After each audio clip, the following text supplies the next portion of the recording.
വെളിപ്പാട് പുസ്തകം 12-ാം അധ്യായം 5-ാം വാക്യം. അവൻ സകല ജാതികളെയും ഇരുമ്പുകോൽ കൊണ്ട് മേയ്ക്കാനുള്ളൊരു ആൺകുട്ടിയെ പ്രസവിച്ചു. കുട്ടി ദൈവത്തിന്റെ അടുക്കലേക്കും അവന്റെ സിംഹാസനത്തിലേക്കും പെട്ടെന്ന് എടുക്കപ്പെട്ടു. ഈ ആൺകുട്ടി യേശുക്രിസ്തുവാണ്. അവൻ ജയത്തോടെ ഉയർത്തപ്പെട്ട രാജാവാണ്. സകല ജാതികളെയും ഇരുമ്പുകോൽ കൊണ്ട് മേയ്ക്കാനുള്ള രാജാധിരാജാവ്, കർത്താതി കർത്താവ്, നമുക്ക് വേണ്ടിയിട്ട് ജീവൻ തന്ന കർത്താവ്. ആമേൻ. ആ ഇരുമ്പുകോൽ ഉറച്ച മാറ്റമില്ലാത്ത രാജാധികാരമുള്ള രാജാവ്, സ്നേഹത്തോടൊപ്പം നീതിയുടെ ന്യായവിധി നടത്താനുള്ള ഒരു രാജാവ്, ജയത്തോടെ ഉയർത്തപ്പെട്ട രാജാവ്. അപ്പൊ ആ സ്ത്രീ ഒരു ആൺകുട്ടിയെ പ്രസവിച്ചു.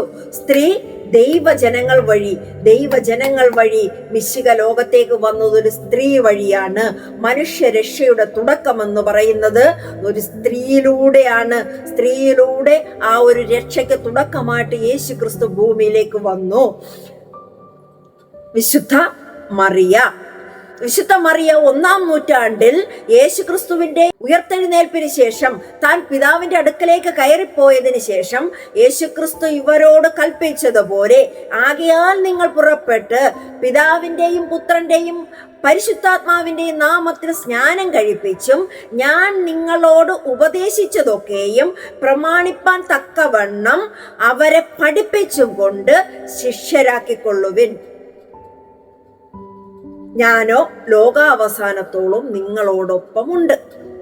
അപ്പൊ ഭൂമിയുടെ അറ്റത്തോളം പോകാൻ വേണ്ടിയിട്ട് യേശുക്രിസ്തു അവിടെ പറഞ്ഞാക്കിയതിൽ ഒരാള് മറിയയുമുണ്ട്.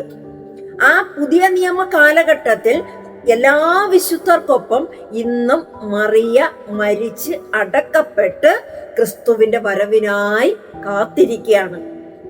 അമ്മയാണ്. ക്രിസ്തുവിന് കിടക്കുവാൻ ഇടം കൊടുത്തൊരു വയറാണ്. ഇവിടെ ഞാൻ ഇതിന്റെ 1-ാമത്തെ വീഡിയോയിൽ പറഞ്ഞു, ഒരു സ്ത്രീ തന്റെ ഉദരഫലം ഒരു അമ്മയാകുന്നത്, ആ അമ്മയായി ആ കുഞ്ഞിനെ ഈറ്റുനോവോടുകൂടി വേദനയോടുകൂടി പ്രസവിച്ചെടുക്കുമ്പോൾ അവളുടെ മുഖത്ത് വരുന്ന ഒരു ചാരിതാർത്ഥ്യം. ആമേൻ. ആ ഒരു ചാരിതാർത്ഥ്യം എന്ന് പറയുന്നത് വല്ലാത്തൊരു സംതൃപ്തിയാണ്. ആ കുഞ്ഞിന്റെ മുഖം കാണുമ്പോൾ അതുവരെയുള്ള എല്ലാ വേദനകളും മറന്നു പോകുന്നു. പക്ഷേ ഈ അമ്മയെ നോക്കിയേ, അവർ പ്രസവിച്ചപ്പോൾ ഉള്ളതിനേക്കാൾ വേദനയാണ് അവന്റെ മരണം കൺമുന്നിൽ കണ്ടപ്പോൾ.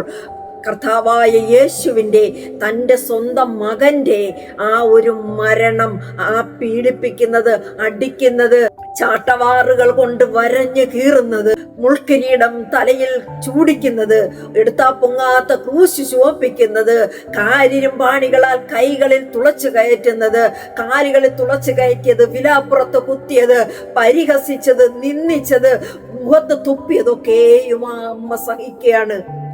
ഞാൻ സ്ത്രീകളിൽ ഏറ്റവും സഹിച്ചൊരു സ്ത്രീ പറയുവാണെങ്കിൽ അത് അമ്മയാണ്. ഒരു മകന്റെ താൻ നൊന്തു പ്രസവിച്ച ഒരമ്മയുടെ ദുഃഖം ഇങ്ങനൊരു സ്ത്രീകളും വേറെ അനുഭവിച്ചിട്ടുണ്ടാകില്ല. തൻ്റെ സ്വന്തം കൺമുന്നിലിട്ട് ഇത്രത്തോളം ക്രൂരമായിട്ടുള്ള പീഡനങ്ങൾ കൊടുത്തുകൊണ്ട് ആ അമ്മയ്ക്ക് മുന്നിൽ ആ മകനെ കൊല്ലുകയാണ്. യേശു ഏൽപ്പിച്ചു കൊടുക്കുന്നു. സകല മാനവരാശിയുടെയും രക്ഷയ്ക്ക് വേണ്ടിയിട്ട് യേശു ക്രിസ്തു അവിടെ ഏൽപ്പിച്ചു കൊടുക്കുന്നു. ആ അമ്മയും മകനും. മകൻ കർത്താവായ യേശു ക്രിസ്തു ദൈവമാണ്. പക്ഷേ മറിയ ഒരു സാധാരണ സ്ത്രീയായി ഈ ഭൂമിയിൽ ജനിച്ചവളാണ്. ഇനി നമുക്കറിയില്ല സ്വർഗത്ത് നിന്ന് ഇനി എന്ത് അവിടെ ദൈവത്തിന്റെ മുമ്പിൽ ഉണ്ടായിരുന്ന ഏതെങ്കിലും വിളക്കാണോ? കാരണം വേദപുസ്തകത്തിൽ അത് പറഞ്ഞിട്ടില്ല. അമ്മ മറിയ, കന്യകയായിട്ടുള്ളൊരു മറിയ, അന്ന് ദൈവം തിരഞ്ഞെടുത്ത ഏറ്റവും ഒരു വിശിഷ്ട പാത്രം. പക്ഷെ ദൈവം തിരഞ്ഞെടുത്തപ്പോൾ ഈ ലോകത്തിലെ ഏറ്റവും വലിയൊരു കഷ്ടം അവളും സഹിക്കേണ്ടി വന്നു. അമ്മ മറിയ സഹിക്കേണ്ടി വന്നു. അതിനെ നമ്മൾ ബഹുമാനിക്കുന്നു. സ്ത്രീകളെല്ലാവരും ബഹുമാനിക്കുന്നു. ഞാൻ പ്രത്യേകിച്ചും ബഹുമാനിക്കുന്ന ഒരു കാര്യമാണ്, ഒരിക്കലും നമുക്ക് സഹിക്കാൻ പറ്റില്ല. നമ്മുടെ മക്കളുടെ കാലിലൊരു മുള്ളു കൊണ്ടാൽ അമ്മയായിട്ടുള്ള എനിക്ക് സഹിക്കാൻ പറ്റില്ല. ഇന്നത് കേൾക്കുന്ന സ്ത്രീകളെ നിങ്ങൾക്ക് സഹിക്കാൻ പറ്റില്ല. തീർച്ചയായിട്ടും നമ്മളെ കൊണ്ട് സഹിക്കാൻ പറ്റുന്ന കാര്യമല്ല. എന്നാൽ എന്നാൽ മണിക്കൂർ കണക്കിന് ആ ഒരു മകനെ പീഡിപ്പിക്കുന്നത്, മകനെ സങ്കടത്തിലാഴ്ത്തുന്നത്, മകനെ അങ്ങേയറ്റം വേദനിപ്പിക്കുന്നത്, തന്റെ മുലപ്പാൽ കൊടുത്ത് വളർത്തിയ തന്റെ മകനെ അവസാന തുള്ളി ചോരയും ഇറ്റിറ്റ് വീഴുന്നത് കണ്ടു നിന്നൊരമ്മ. ആ സ്ത്രീ എത്രമാത്രം വിശുദ്ധപ്പെട്ടവളാണ്. അതിനുശേഷമോ ക്രിസ്തുവിനെ പ്രഘോഷിച്ചുകൊണ്ട് ദൈവത്തിന്റെ വൻ കാര്യങ്ങളെ പ്രസ്താവിച്ചുകൊണ്ട് മുന്നോട്ട് പോയൊരു സ്ത്രീ. അത്രയുമാണ് അമ്മ മറിയ. സ്ത്രീകളിൽ ഏറ്റവും വിശേഷപ്പെട്ട ഒരു സ്ത്രീ. അതിനപ്പുറമായിട്ട് നമ്മൾ ആ അമ്മയെ വിളിച്ച് പ്രാർത്ഥിച്ചാൽ, മധ്യസ്ഥ പ്രാർത്ഥന വെച്ചാൽ, അവിടെ യേശു അതിനെ കേൾക്കണമെന്നില്ല. മധ്യസ്ഥൻ ഒരുവനേ ഉള്ളു, കർത്താവായ യേശു ക്രിസ്തു മാത്രമാണ് മധ്യസ്ഥൻ. വേറൊരു മധ്യസ്ഥനില്ല. ആരെ ഇടനില നിർത്തി പ്രാർത്ഥിപ്പിക്കാനല്ല പറയുന്നത്, നമുക്ക് തമ്മിൽ വഹിച്ചു പ്രാർത്ഥിക്കാം. ഓരോ വ്യക്തികൾക്ക്, സഭയ്ക്കും, മൂപ്പന്മാർക്കും, വ്യക്തികൾക്കും, സഹോദരങ്ങൾക്കും തമ്മിൽ വഹിച്ചു പ്രാർത്ഥിക്കാം. എന്നതിൽ കവിഞ്ഞ് ഒരു വ്യക്തികളെയും മധ്യസ്ഥരായി വെക്കാൻ കർത്താവ് പറഞ്ഞിട്ടില്ല. ഏക മധ്യസ്ഥനെ നമുക്കുള്ളൂ.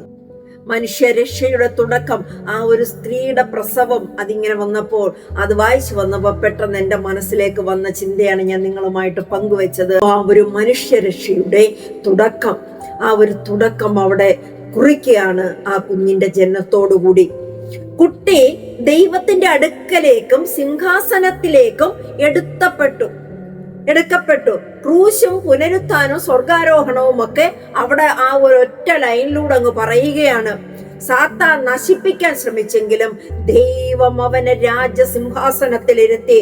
ഇന്ന് ദൈവമക്കളെ ഞാൻ വിളിച്ചു പറയട്ടെ, സാത്താൻ നമ്മളെ നശിപ്പിക്കാൻ ശ്രമിക്കുമ്പോഴും നാം ദൈവത്തിന്റെ പദ്ധതിക്കും കീഴിലാണെങ്കിൽ, നാം ദൈവത്തിന്റെ പദ്ധതിക്കായി നിന്നു കൊടുക്കുന്നെങ്കിൽ, നമ്മൾ ദൈവത്തിന്റെ ഹിതത്തിനനുസരിച്ചാണ് നിന്നു കൊടുക്കുന്നതെങ്കിൽ, തീർച്ചയായിട്ടും നമ്മളെയും ക്രിസ്തുവിനെ ഉയർത്തിയതുപോലെ ഉയർത്തും.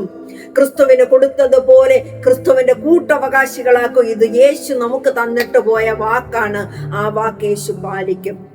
സാത്താൻ അവിടെ കൊല്ലാൻ ശ്രമിച്ച കുട്ടിയെ ദൈവം അവിടെ രാജാവാക്കി വെച്ചു. ഇന്ന് നമ്മളെ നശിപ്പിക്കാൻ ശ്രമിക്കുന്നവരുടെ മുമ്പിൽ രാജാവാക്കി നിർത്താൻ ദൈവം ശക്തനാണ്. വിശ്വസിക്കുക. അപ്പൊ ഈ ഒരു സ്ത്രീ പ്രസവിച്ച കുഞ്ഞ് ഒരു കുഞ്ഞായിട്ടല്ല ഇപ്പൊ ഇരിക്കുന്നത്. അവൻ സിംഹാസനത്തിൽ ഇരിക്കുന്ന രാജാവാണ്, രാജാവായിട്ടിരിക്കാണ്. അപ്പൊ ഉയർത്തപ്പെട്ടു. ഉയർത്തപ്പെട്ടു കഴിഞ്ഞു. അപ്പൊ ഇവിടെ സ്ത്രീയുണ്ട്. ആ ഒരു സ്ത്രീയെ ഇവിടെ കാണിച്ചു തന്നു. അതിനുശേഷം ആ സ്ത്രീ നോവ് കിട്ടി പ്രസവിച്ച് കുഞ്ഞു വന്നു. കുഞ്ഞു പെട്ടെന്ന് തന്നെ സാത്താന്റെ പദ്ധതികളെയൊക്കെ പൊളിച്ചടുക്കിക്കൊണ്ട് ദൈവം തൻ്റെ പദ്ധതിയെ അവിടെ പൂർത്തീകരിച്ചു. യേശു അതിന് ഒരുങ്ങി പിതാവിന്റെ ഹിതം ചെയ്യുന്ന വ്യക്തിയായി മാറി. സ്തോത്രം. ഇന്ന് നമുക്കും അങ്ങനെ പറ്റണം. പിതാവിൻ്റെ ഹിതം ചെയ്യുന്ന, പിതാവിൻ്റെ ഇഷ്ടം ചെയ്യുന്ന, പിതാവിന് വേണ്ടിയിട്ട് എന്തും, സുവിശേഷത്തിന് വേണ്ടിയിട്ട് എന്ത് ചെയ്യാൻ പറ്റുന്ന വ്യക്തികളായിട്ട് നമുക്ക് മാറണം. നിങ്ങൾ ഈ ചാനൽ ആദ്യമായിട്ടാണ് കാണുന്നതെങ്കിൽ ഇതൊന്ന് സബ്സ്ക്രൈബ് ചെയ്യുക, മറ്റുള്ളവരിലേക്ക് എത്തിക്കുക. സർവേശ്വരൻ എല്ലാവരെയും അനുഗ്രഹിക്കട്ടെ.